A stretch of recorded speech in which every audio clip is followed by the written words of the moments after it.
অসমৰ বুকুলৈ বিভিন্ন জনগোষ্ঠীৰ আগমন হৈছে।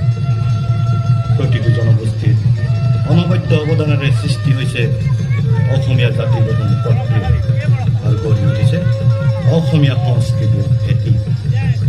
অসমত বসবাস কৰা প্ৰতিটো জনগোষ্ঠীয়ে পৰম্পৰাগত ৰীতি নীতিৰে বিহু উদযাপন কৰে। বিহু আমাৰ বাপতি